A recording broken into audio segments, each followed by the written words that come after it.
Hello बच्चों, chemistry का new chapter begin कर रहे हैं आज हम स्ट्रक्चर ऑफ एटम। इससे पहले जो हम चैप्टर कर चुके हैं वो था एटम्स एंड मॉलिक्यूल्स। इसमें हमने एटम के बारे में थोड़ा बहुत जाना था। अभी हम क्लियरली जान पाएंगे कि एटम के अंदर क्या क्या है। तो शुरू करते हैं। Atom are made up of 3 sub atomic particle, electron, proton and neutron. Atom जो है 3 चीज़ों से मिलकर बना। इससे पहले हम ये मान के चल रहे थे कि एटम जो है इंडिविजिबल है, एटम सबसे स्मॉलेस्ट यूनिट है, बट ऐसा नहीं है। एटम भी 3 चीज़ों से मिलकर बना है, वो है electron, proton and neutron. Electron has negative charge, proton has positive charge, whereas neutron has no charge. तो इस पर कोई चार्ज नहीं होता, ये न्यूट्रल होता है। Proton and neutron are present in a small nucleus at the centre of atom. Proton और न्यूट्रॉन जो है न्यूक्लियस में सेंटर में प्रेजेंट रहते हैं एटम के, और इलेक्ट्रॉन्स जो हैं आउटसाइड द न्यूक्लियस रहते हैं। The atom of different elements differ in the number of electron, proton and neutron. तो अलग एलिमेंट के अलग अलग एटम्स में इलेक्ट्रॉन, प्रोटॉन और न्यूट्रॉन की नंबरिंग अलग अलग होती है। जैसे हाइड्रोजन में अलग रहेंगे, कार्बन में अलग रहेंगे, हीलियम में अलग रहेंगे, नाइट्रोजन में अलग एटम रहेंगे और उनके अलग इलेक्ट्रॉन, प्रोटॉन या न्यूट्रॉन रहेंगे, उनके नंबर्स अलग अलग रहेंगे। Charge particle in matter. हम जानते हैं कि जब बालों में हम कंघी करते हैं तो वो जो है पेपर पीसेस को अपनी तरफ अट्रैक्ट करते हैं, या फिर जब हम किसी ग्लास रोड को सिल्क के कपड़े से जब हम रब करते हैं तो उस ग्लास रोड के ऊपर एक चार्ज आ जाता है जो कि इन्फ्लेटेड, जो गुब्बारे को अपनी तरफ अट्रैक्ट कर लेता है। तो ये हो क्या रहा है? We know that an electrically charged object can attract an uncharged object। तो कोई इलेक्ट्रिकली चार्ज है वही किसी अनचार्ज को अपनी तरफ खींच सकता है। तो इसका मतलब ये हुआ कि उस कंघे में और उस ग्लास रोड में कुछ चार्ज आ गया था, ठीक है। तो वो चार्ज जो था वो इलेक्ट्रोस्टैटिक चार्ज था, और ये इलेक्ट्रिक जो चार्ज है, इलेक्ट्रोस्टैटिक जो चार्ज है, वो उन चीज़ों को अपनी तरफ अट्रैक्ट करा। तो ये आया कहाँ से? ये आया है ट्रांसफर ऑफ इलेक्ट्रॉन से। From with in the atoms present in the comb and glass rod. तो ग्लास रोड और एटम, उसके अंदर जो भी कॉम्ब के अंदर जो एटम्स थे उनमें इलेक्ट्रॉन्स की शेयरिंग से या ट्रांसफ़र से ये चार्ज आया था। Discovery of electron. इलेक्ट्रॉन की डिस्कवरी की थी जे थॉमसन ने। The existence was shown by J Thomson in 1897। उसने क्या किया, एक ये ट्यूब ली और इसके अंदर से कैथोड रेज पास करी। कैथोड रेज पास करने से प्रेशर लो रखा और हाई वोल्टेज पे कैथोड रेज पास करने से इसका कलर ऐसा हो गया। So cathode rays consist of small negatively charged particle called electron. तो कैथोड रेज जो होती हैं वो इलेक्ट्रॉन होता है उनके अंदर, ठीक है। Since all the gases form cathode raise, it was concluded that all the atoms contain negatively charged particle called electron. तो यहाँ से ये प्रूव हुआ कि जितने भी एटम हैं सबके अंदर इलेक्ट्रॉन होता है जिसके ऊपर नेगेटिव चार्ज होता है। Thomson explain the formation of cathode rays as follows. तो उसने ये यहाँ से एक्सप्लेन भी किया। Fast moving electrons form cathode rays. जो फास्ट मूव करेंगे इलेक्ट्रॉन वो कैथोड रेज बनाएंगे। And the formation of cathode rays shows that one of the sub atomic particle present in all the atom is the negatively charge electron. तो ये cathode rays का जो formation है ये यहाँ से प्रूव ये करता है कि हर एक एटम के अंदर एक नेगेटिवली चार्ज इलेक्ट्रॉन होता है। मास ऑफ इलेक्ट्रॉन जो होता है बच्चे वो होता है 9 × 10⁻⁻28 ग्राम, ठीक है। अब यहाँ पे देखो 10⁻⁻28 ग्राम जो कि बहुत कम मास होता है, इसलिए हम मास ऑफ इलेक्ट्रॉन नेग्लेक्ट कर देते हैं। इसका चार्ज इंपॉर्टेंट है। चार्ज ऑफ एन इलेक्ट्रॉन जो होता है वो होता है -1.6 × 10⁻⁻19 कूलम। अब यहाँ पे माइनस इसलिए नहीं लिखा हुआ क्योंकि यहाँ पे इन्होंने लिख दिया है कि नेगेटिव चार्ज। तो absolute charge on an electron is 1.6 × 10⁻⁻19 coulomb of negative charge. बस इतना याद रखो। डिस्कवरी ऑफ प्रोटॉन जो की थी वो की थी गोल्डस्टेन ने। The existence of proton in the atom was shown bye E Goldstein. अब यहाँ पे जैसे कैथोड यूज़ किया था, यहाँ पे इसने यूज़ किया सेम उसी एक्सपेरिमेंट में एनोड। तो एनोड के ऊपर जो आके जमा हो गए, एनोड से जो प्रूव हुआ वो प्रोटॉन के बारे में प्रूव हुआ। The anode rays obtained from hydrogen gas are made up of same type of positive particles. These particles are called proton. Thus, the anode rays obtained from hydrogen gas consist of proton. तो anode से proton आया और cathode से electron का पता चला हमें। A proton is formed by the removal of an electron from a hydrogen atom. तो अगर हाइड्रोजन एटम में से इलेक्ट्रॉन निकाल दें तो जो बचेगा वो सिर्फ प्रोटॉन रहता है। ठीक है,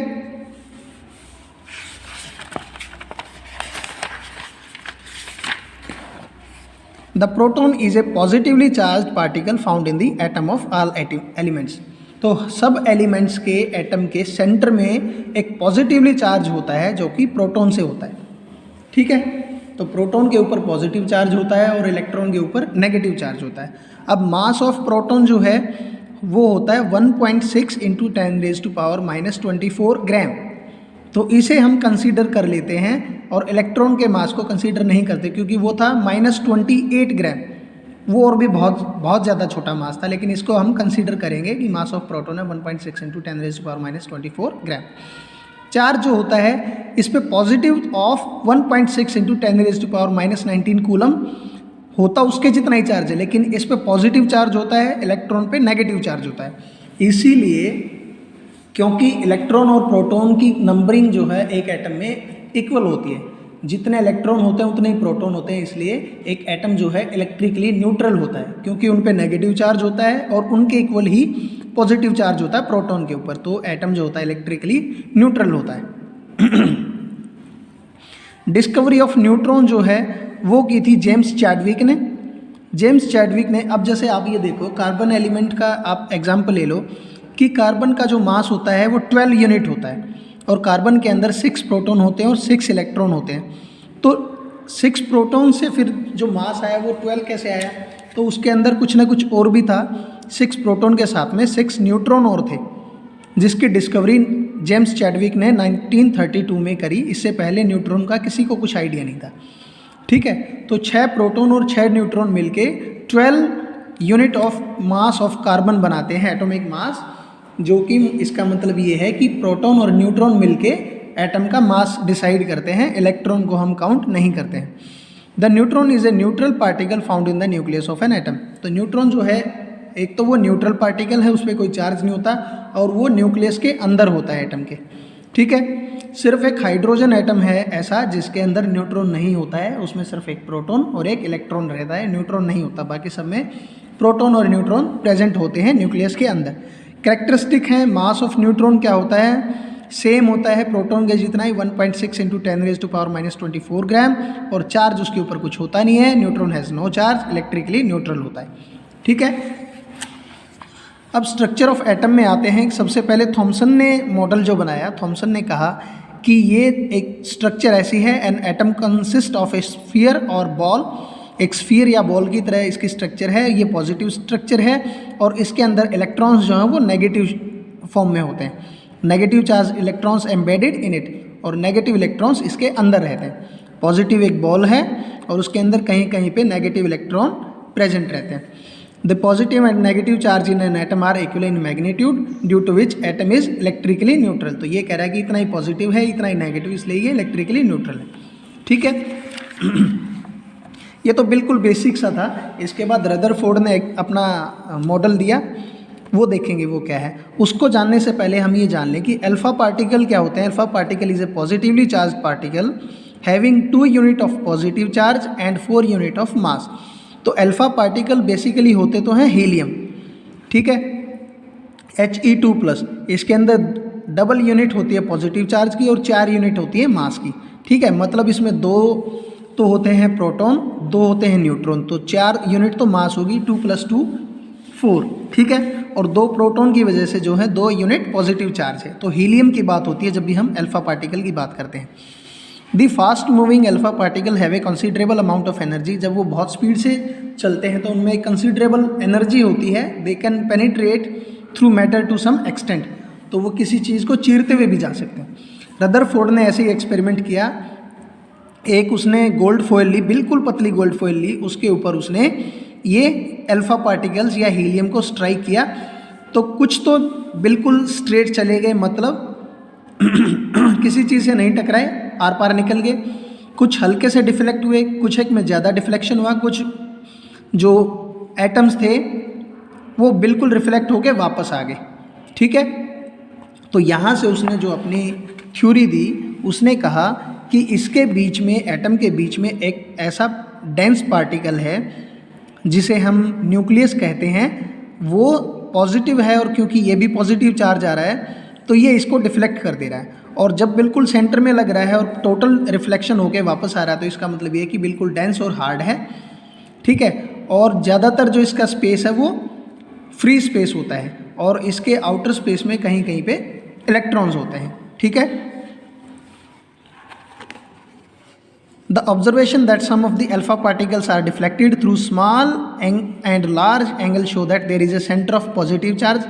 ये center of positive charge है, ठीक है। वहाँ से जो अल्फा पार्टिकल्स हैं वो अपने पाथ से डिफ्लेक्ट हो रहे हैं। The observation that a few alpha particles completely rebound on hitting the gold foil shows that the nucleus is very dense।